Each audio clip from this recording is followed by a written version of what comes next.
Selamat datang pada video pembahasan limit yang akan digunakan pada kuliah Matematika Dasar 1 dan Kalkulus 1. Video ini sebenarnya merupakan video versi pendek dari video yang telah dibuat oleh Bapak Wono Setiabudi. Nantinya link lengkap video Bapak Wono akan saya sertakan di bawah, di link di deskripsi. Jadi ini yang akan kita bahas hari ini. Pertama-tama kita akan membahas limit secara intuitif. Jadi apa sih yang memotivasi kita belajar limit? Jadi seringkali di satu kejadian, kalau kita ingin memperoleh informasi mengenai satu kejadian itu, tapi kita hanya meninjau saat kejadian terjadi, kita tidak memperoleh informasi yang cukup, atau malah tidak bisa kita peroleh informasinya gitu. Misalkan saja berapa kekuatan bom Hiroshima. Jadi kalau misalkan kita tinjau suatu waktu gitu di sini ya, bomnya jatuh pada saat A gitu, berapa kekuatan pada saat dia jatuh gitu ya, ini akan sulit sekali kita lihat gitu. Maka yang bisa kita lihat ialah informasi dari kekuatan bom itu yang bisa kita lihat setelah kejadian gitu ya. Jadi dari sebelah kanan atau dari setelah A lah gitu ya, setelah saat A. Tapi di beberapa kejadian juga kita bisa lihat gitu informasi sebelum kejadiannya. Nah, untuk lebih lengkapnya silakan di refer ini ya, YouTube Atom Bomb and Dimensional Analysis di 60 Symbol, dan videonya Pak Wono juga menjelaskan agak lebih detail masalah ini. Kemudian masalah yang lain ialah kalau kita punya bangun datar dengan luas garis, kita mudah menghitung luasnya. Misalkan kita punya apa di sini, segi persegi panjang gitu ya, atau kita punya segitiga gitu, ini kita bisa hitung luasnya, kita tahu gitu. Pun juga kalau kita punya segi banyak gitu ya, kita bisa bagi-bagi dia menjadi beberapa segitiga. Yang jadi masalah ialah gimana luas lingkaran gitu ya. Luas lingkaran itu sisinya lengkung kan gitu. Jadi yang kita lakukan ialah kalau kita ingin mencari luas yang ini, kita ingin hampiri dengan segi n dari dalam atau dari luar. Maksudnya jadi luas lingkaran ini kita hitung ya, kita dekati dengan luas bangun datarnya. Tentu dengan begini ya ada errornya. Errornya itu ya si yang biru itu ya.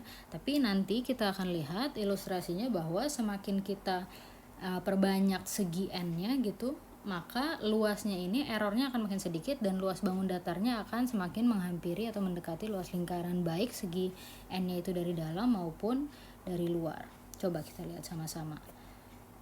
Ya, itu segi 4, segi 8, segi 16, segi 32. Kita lihat makin lama semakin banyak n-nya, maka luas errornya makin kecil, luas lingkarannya semakin mirip gitu ya, semakin bisa didekati oleh si segi n itu. Dari luar juga begitu. Ya. Begitu ya. Jadi makin lama makin mendekati si luas lingkarannya. Nah, jadi masalah seperti bom atom atau luas lingkaran itu dapat disajikan dalam bentuk abstrak sebagai berikut. Jadi kita punya suatu fungsi f, tapi ada satu titik A di mana f itu nggak punya nilai ya. Jadi kita belum tahu informasi di A ini. Ya, kita ingin dekati dari nilai fungsi di A itu dari nilai di sebelah kiri A gitu atau di sebelah kanan A.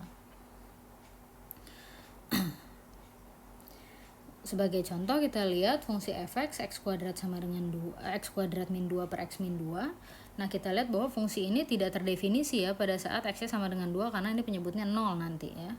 Kita ingin mencari informasi fungsi ini di sekitar 2 dari kiri dan kanan 2. Jadi ini fungsi kita ingin lihat hampiran kirinya.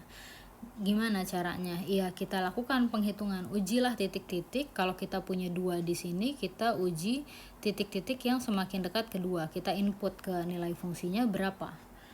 Gitu ya.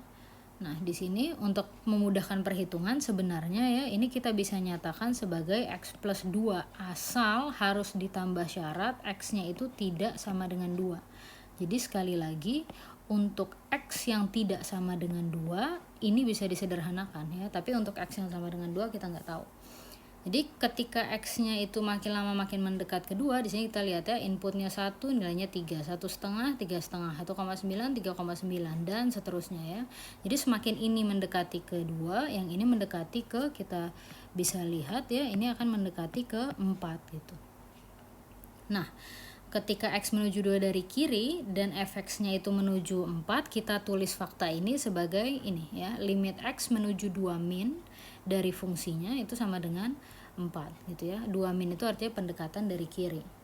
Kita lihat ilustrasinya begini ya. Jadi ketika X-nya itu menuju 2 dari kiri, dari sebelah kiri 2, maka kita lihat fungsinya di sini akan menuju ke titik ini gitu, 4 ya. Jadi tidak sama dengan 4, tapi kita lihat fungsinya akan mendekati ke 4 gitu. Untuk hampiran kanan juga sama ya, ketika X-nya itu menuju 2 dari kanan, kalau kita punya 2 di sini mendekati 2 dari kanan, maka dari nilai yang lebih besar dari 2, makin lama dia akan menuju ke, ketika X-nya menuju ke 2, dia akan menuju ke 4 juga gitu.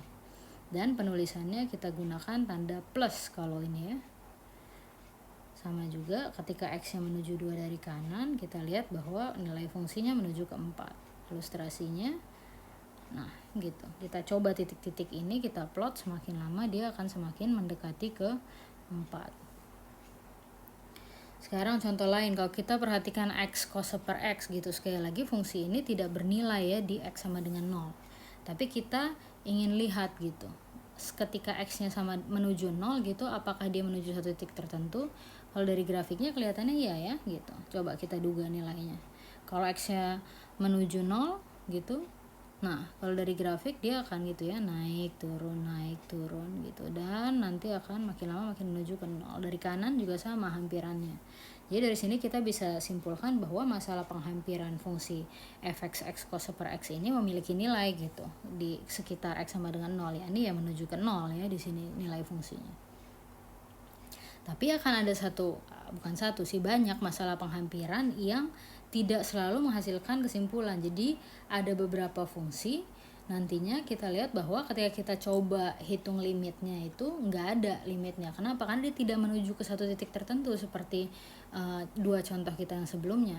Contohnya saja, misalkan kita lihat nih, kalau kita punya fungsinya fx per mutlak x ya, nanti kita bisa lihat bahwa ini tidak memiliki nilai di x sama dengan 0. Fungsi ini nilai limitnya nggak ada di x sama dengan 0. Tentu ya nilai fungsi fx ini tidak terdefinisi di x sama dengan 0 ya, karena penyebutnya 0 di sini. Tapi kita ingin lihat dugaan nilai x sama dengan 0. Bisa nggak dia atau ada nggak sih penghampirannya gitu. Kalau ada ya kita katakan baik dalam tanda kutip sebenarnya. Nah, untuk keperluan perhitungan seperti sebelumnya, kita lihat saat X-nya itu tidak sama dengan 0, maka ini X per mutlak X. Ketika X-nya positif gitu ya, jadi mutlak X-nya itu sama dengan X, 1. Kemudian ini X per min X atau min 1 gitu. Bisa disederhanakan ketika X-nya negatif. Nah, ini grafiknya. Kita lihat bahwa ketika X-nya menuju 0 dari kiri, ya kita lihat fungsi fx-nya yang mana? Yang ini kan? Ketika menuju 0 dari kiri, dia akan menuju ke min 1. Sedangkan untuk yang ini dia akan menuju, ketika X-nya menuju 0 dari kanan, fungsinya kita lihat di atasnya. Ini dia akan menuju ke sini gitu ya. Jadi kita lihat bahwa yang satu menuju ke min 1, yang satu menuju ke 1. Jadi dia tidak menuju satu titik tertentu sebenarnya ya. Jadi dia tidak menghasilkan kesimpulan karena hampiran kiri dan kanannya beda. Contoh lain, kalau kita punya fx sama dengan sin per x, nah fungsi ini nggak punya nilai di x sama dengan 0. Kita lihat nanti bahwa akan ada barisan nilai X sedemikian sehingga fx itu memiliki nilai berbeda-beda di sekitar situ ya. Jadi dia sekali lagi tidak menuju satu titik tertentu, terlalu banyak osilasi. Kalau kita lihat dari X-nya dari min 3 sampai 3, maka fungsinya begitu ya, begitu santai aja, terus goyang dia di sekitar sini gitu ya. Untuk ya mungkin nggak kelihatan ya, coba kita zoom gitu di sekitar min 1 aja, di situ lebih kecil dari min 0,1 bahkan ya sampai 0,1 fungsinya gitu ya. Ketika X-nya semakin menuju ke sana, gerakan fungsinya ya mengikuti ini, tapi nanti lama-lama semakin Nah, gitu, goyang terus rapat dia gitu ya. Di sekitar sini dia akan menuju ke, rasanya ketika goyangannya dia akan menuju ke satu terus gitu. Jadi dia kelihatannya menuju ke satu terus, tapi nggak juga kok akan menuju ke min satu gitu. Karena dia goyang kan, jadi min satu terus gitu. Jadi akan ada barisan yang menuju ke satu terus, menuju ke min satu terus, bahkan ada ke yang lain juga sebenarnya ya gitu. Jadi dia tidak menuju satu titik tertentu, terlalu banyak osilasi gitu.